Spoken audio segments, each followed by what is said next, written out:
Hello, everybody. Thanks for stopping in. Today, I'm going to this is kind of an update video to a video I made about a year and a half ago or better about growing the fleet, growing the trucking company from 1 to 7 trucks. Um, it was kind of time. We had decided we had been in trucking authority since 2005. Before that, as a company driver, and just decided, we've always thought about this growing the fleet, adding drivers. Decided it was time to do it. And I talked about last year about some things that I learned along the way. Well, this is going to be an update to that of some additional things I've learned, some challenges I've faced. Maybe some of it will help you if you're thinking about doing something like that.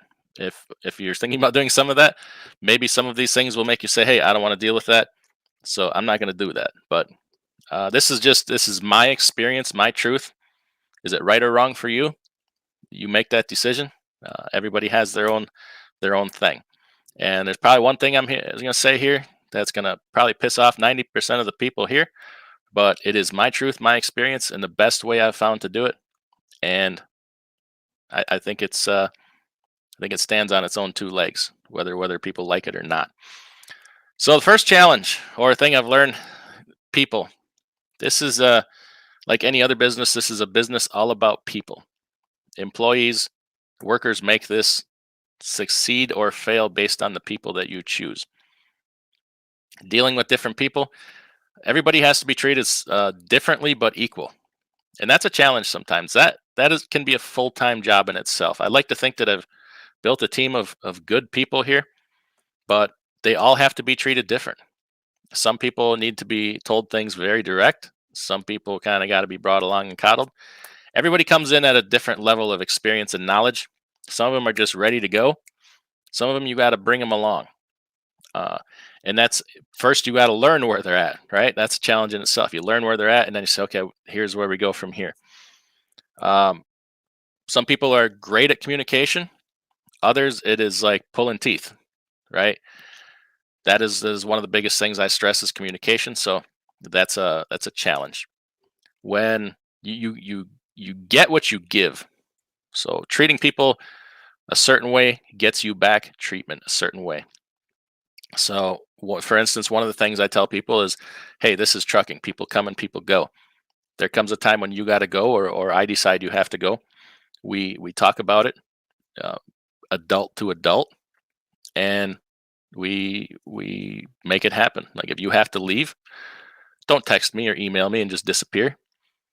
Very least a phone call, right? And if I have to let you go, I'm going to do the same. I prefer to do it face to face. There's one time it had to be over the phone because there's thousands of miles of difference in between.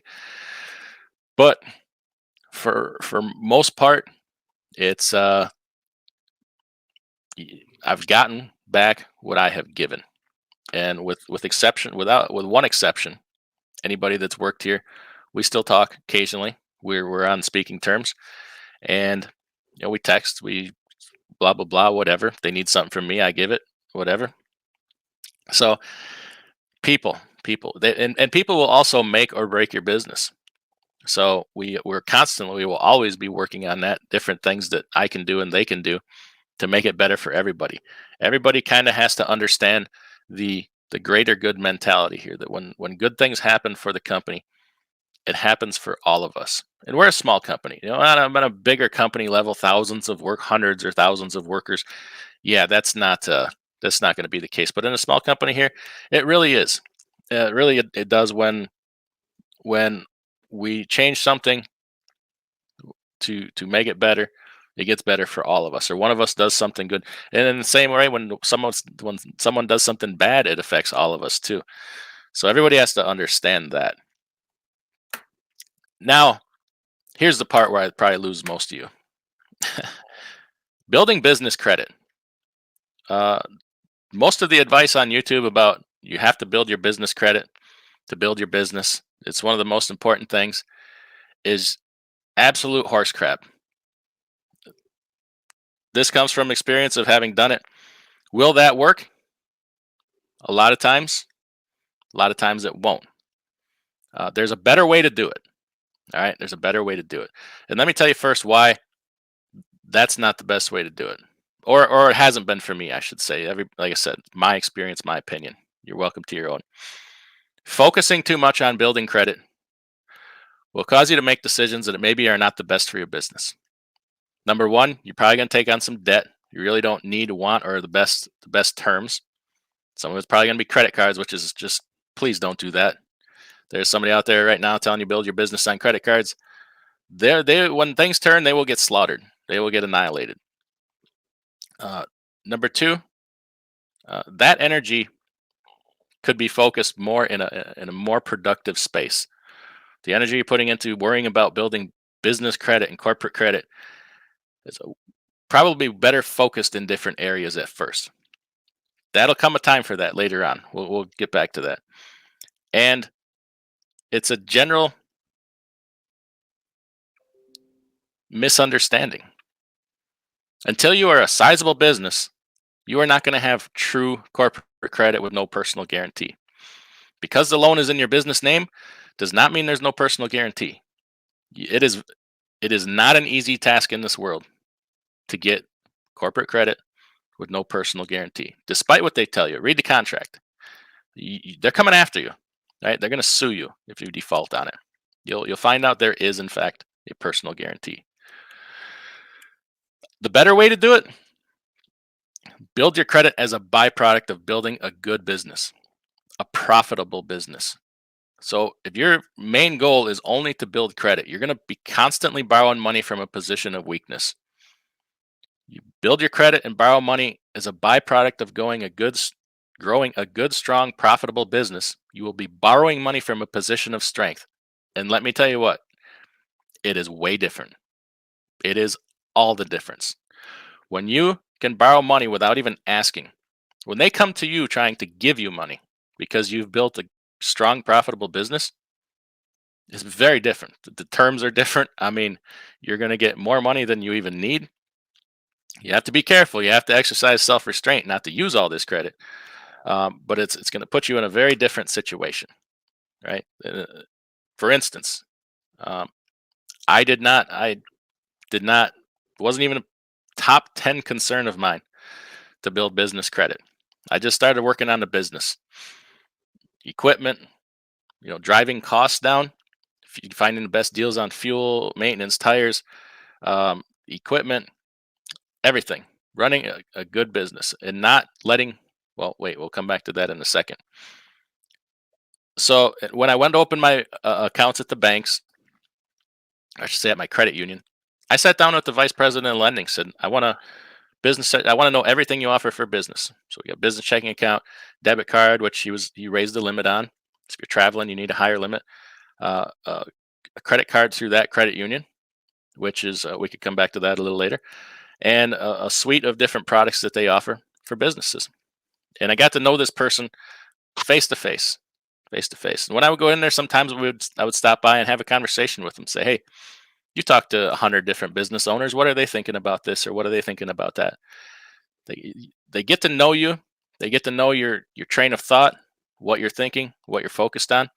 And one day I just stopped in there and we were talking, and he's like, "Let me pull up your because they want your tax returns on file. Let me pull this up here." He pulls it up. And he's like, "Do you need any money?" I'm like, "Well, no, not really, not really." Well, I mean, how about a line of credit? I'm like, "Well, I don't know. Might not hurt, if I need something, buy equipment." And so he set me up with a line of credit, and the amount of money he was going to give me was scary. It scared me. It was seven figures. I'm like, no, there's no way. I don't want anything to do with that. So we settled on a substantially less amount, and we have it. I got great terms on it, 3.5% at the time, and that's what I've used it when it allows you to make decisions fast, buy equipment. So if I see a deal on a piece of equipment, I can snatch it up like that. I don't have to go apply for a loan, blah blah blah. At any rate, these things come back around, and uh, building credit that way complements your business instead of your business depending on it. Long way around to a short story, but that's what it does. Credit should complement your business, not be its lifeline. If you can't operate your business, if it depends solely on credit, it's gonna be tough. You're gonna build a business that if times turn around or if things get tough, interest rates tick up, you're not going to be able to sustain it. built on the model that you built.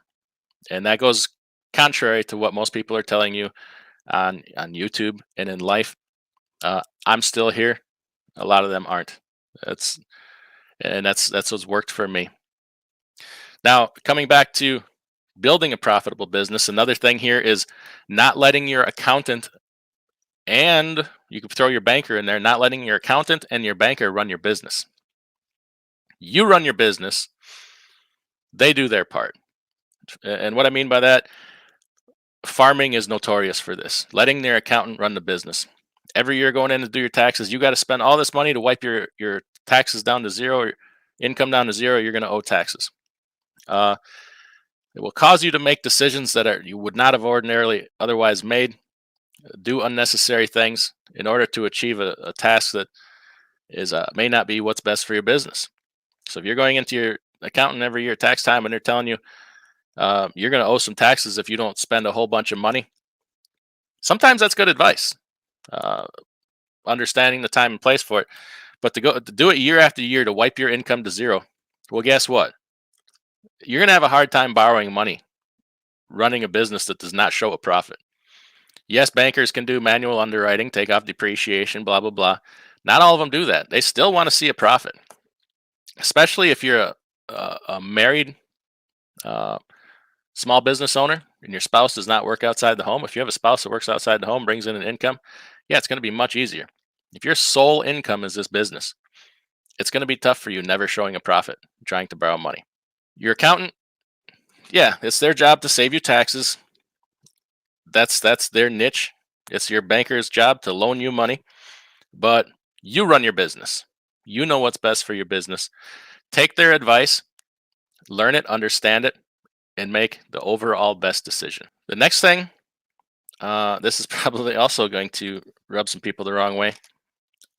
Knowing the freight markets, knowing how all this works, the spot market, the contract market. Some of you have been in this a very long time. You understand it very well. There are a lot of newcomers in the last couple of years that throughout the process of those 2 years with Paul, we've tried to explain the freight markets, how things work, and got a lot of pushback on it. I can't imagine things would have went the way they did for me if I did not understand the freight markets and how they work, and historically. To think for the last 2 years that could continue for any period of time would have caused me to make very different decisions, and it would have buried me. Honestly, I wouldn't be here right now. I'd have been probably bankrupt, and crying in my Cheerios, and probably sitting here blaming other people, blaming somebody else. Somebody screwed me. Somebody did this. Somebody did that. I can sit here right now, looking back and saying, I think, understanding the freight markets caused me to make a lot of the decisions I did, and I feel good about the decisions. Knowing what the average freight market is, right? Different areas, different types of trailers and operations, what they're historically like. So I think that has come a long way in where I am right now. The next thing would be, I didn't really have a defined plan when I started this. Like, for instance, I didn't say I want to have 10 trucks in the first year or 10 trucks in the first 2 years. Did not define a plan like that. Now, that has been good and bad at the same time. It could be bad in the sense that if I had had a defined plan, it might have taken me farther down the road towards where I wanted to go. I might be farther along than I am right now. But I think overall, I think it's actually helped me that I did not have a defined plan. Because if I had a defined plan, okay, I want to have 20 trucks in 2 years, I probably would have made some decisions very differently from what I did. Probably would have borrowed more money.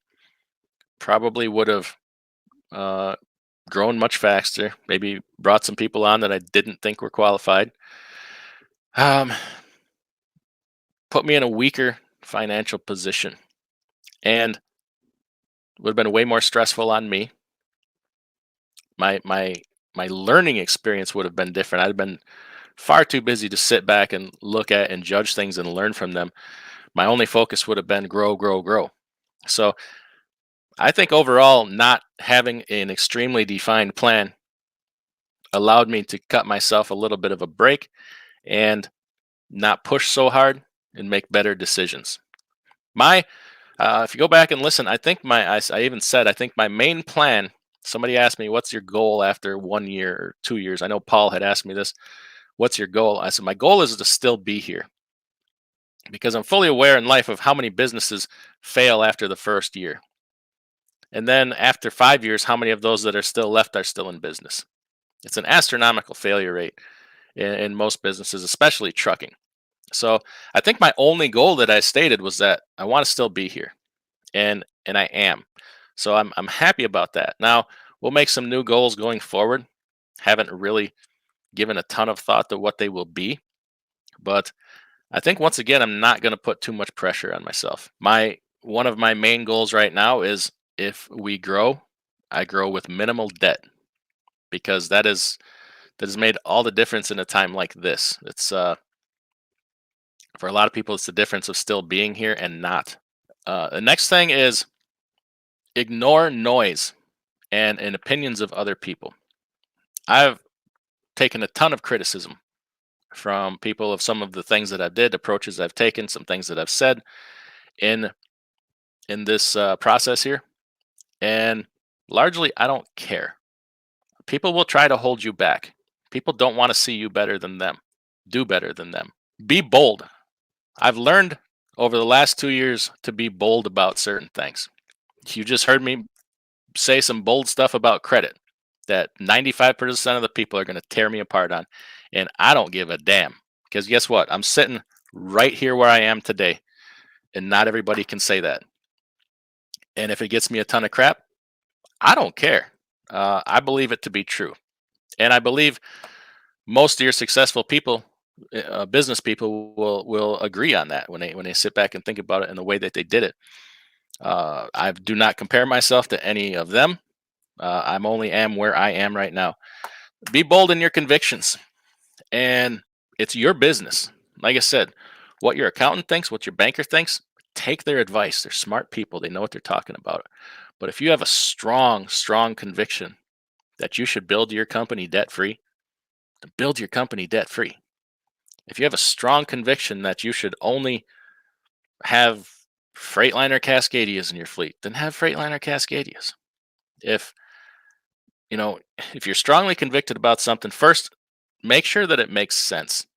Number one, and then number two, stick with it. Because guess what? It's your baby. At the end of the day, good, bad, or otherwise, it is your baby, and you have to be the one that sleeps at night. Going along with that is realizing when you're wrong. Nobody likes to be wrong. It sucks. I've had to admit some things I was wrong about, but to my, one of my friends always tell me when I have an opinion, hey, you're going to die on that hill. I got to think about that for a second. Like, am I going to die on this hill, or am I going to admit I was wrong? Restructure my thought here and go down another path. And I've had to do that a number of times. For instance, I would prefer to have a fleet of Freightliner Cascadias. I'd prefer to get all 9 miles per gallon. But when the equipment market was crazy, I had to rethink that and say, well, this Freightliner here with this many miles is $105,000. I can get these Max with the same mileage, the same years for about $50,000. Uh, Save $55,000. I can buy. Well, at the time, I could buy a lot of fuel for that, but it also allowed me to build the business more debt free. So it was a smart compromise to make at the time. We can always work towards that other plan, but hey, we're still here to do it. So a lot of things like that I had to rethink. Um, this one thing here kind of can go back to the credit thing, with having a line of credit and operating from a position of strength. I've had to this actually I probably should have bumped this higher up the list. I've had to learn to make decisions quickly with amounts of money that in the past would have made me uncomfortable. Like I've had to make very quick decisions over $100,000. Granted, I've made the right decisions so far as those things go, but I think you can tie all this together here. I think making the right decision goes back to being in a position of strength with credit, and that's that whole situation, rather than having to stop and ask for money all the time. If I had to sit and wait for a bank loan to get approved every time I needed something, I couldn't. I would miss out on opportunity. I've been able to snag up some opportunities, making decisions very quickly because of going back to that scenario with credit. I've had to learn to make decisions more quickly with people. That is something I continue to have to work on. Going along with that is resisting the urge to act like you have a bunch of money. Like, just because, let's be honest, with 8 trucks last year, we grossed well over $1 million. I've never made over $1 million in my life before. It's a big number. It has scared me a little bit. It also excited me a little bit. And I'm like, maybe I could finally buy something for myself. And the answer was no. The time was not right. Not ready for that. Resisting to urge to go out and treat yourself, or what do they call it? Ball out, things like that. If you want to be around for a long time, or be here when times get tough, have to resist these urges. Hasn't really been hard for me because there's not things like fancy things that I want. So that really hasn't been a challenge for me at all. But 20 years ago, me in my early 20s to early 30s, that would have been a bigger challenge. Would have been some things we wanted back then. The next thing is, don't be afraid to get your hands dirty. I've never really been afraid to do that. Dive in. When you're in charge, you have to be a jack of all trades. And getting your hands dirty is not just, I'm talking about greasy and grimy. I'm talking about get your hands dirty in accounting, get your hands dirty in taxes, get your hands dirty in every aspect of the business. Uh, Payroll, all of it. Doesn't mean you have to do it every week, but you have to learn and understand it, because if somebody fails you, you have to step in and take that over. I do all those things myself. A lot of people outsource the payroll or this or that, but if that person fails, like, it falls back to you. So you kind of have to know how to step in and do that. Plus, you're responsible. Like, get your hands dirty in taxes a little bit, because if your tax person screws up your return, guess what? You're still responsible. You're still the one that's going to pay the fine. You're still the one that's going to go to jail for tax evasion or what have you. But get your hands dirty in a whole bunch of different things. Doesn't mean you have to master any of them. You just have to know what's what. Probably the last thing I'll touch on here today is, I think I talked about this in the last video. It never stops being apparent that building relationships is what it's all about. I'm talking about freight relationships, equipment relationships, banking relationships, blah, blah, blah. I so wish that I would have started years ago building freight relationships instead of running the spot market, doing these different things. Yeah, I would oftentimes build a relationship with a broker, and that's a good thing to do. If you can only just build relationships with a broker, do that. But just chasing the next hottest load on the load board all the time, in the end, that all goes away, and you're left with whatever you built for yourself over the last period of time. And if that's all you did, then you're left with nothing. Uh, and these relationships we've been building in freight and all these different scenarios, I've yet to encounter a bad one yet. I've yet to encounter somebody that has mistreated me, um, tried to do wrong by me, or otherwise. Now that is partly because I monitor that, keep an eye on them, what they're doing. Like, when they do my taxes, I sit there and we go through my tax return before I sign it. If I'm signing loan papers or something, we sit there and we read every paragraph of it before we sign it. And I think these people learn. They will treat you how you teach them to treat you. So if you teach them to treat you professionally, that they better do the right thing because you're going to catch them and you're going to check up on them, they will never, over the course of time, they will not even try. But if you just walk in, there's my signature, I'm out. They'll be like, phew, yeah, what can we do here? So, and then in freight, I've not had a shipper mistreat me. Any of my direct customers, it has been nothing but but good experiences so far. It's going to happen eventually. Somebody is going to do something we don't like or whatever. But I mean, so far so good. I've had you know way more spot market brokerages do things I don't like than direct shipper customers. So at any rate, and that continues to make itself evident over time here. That's not just say, you know, I wish I'd have built relationships. I learned something new about the relationship thing constantly, just constantly. And when you start to like these just people I work with now, they'll introduce you to other people. Like you become known. You start to interact. It's just different. It's hard to talk about and explain until you've experienced. You become part of the community, I guess you could say. So anyway, I didn't write none of this. I just look. I made this little list here, right? I didn't write any of this down. This is just some bullet points I want to talk about it all off the top of my head. Hopefully, I didn't ramble and confuse too much, but I just like to talk about my experience. Your experience can be very different. Don't be afraid to chase your own experience. Just understand the principles and the guidelines of what the difference between, I guess, learn from somebody else's experience. If you see somebody make a mistake and you say, I wouldn't have done that, then don't do that. Don't cave to societal pressures. Be you. This is your business. It's not anybody else's. Who gives a damn what anybody else thinks about your business? Um, anyway, that's enough for today. Thanks for joining me. If you like this kind of thing, check out some of the other videos on the screen right now. Join us in a live chat. Leave a comment below. Subscribe. All that happy stuff. We'll talk to you later.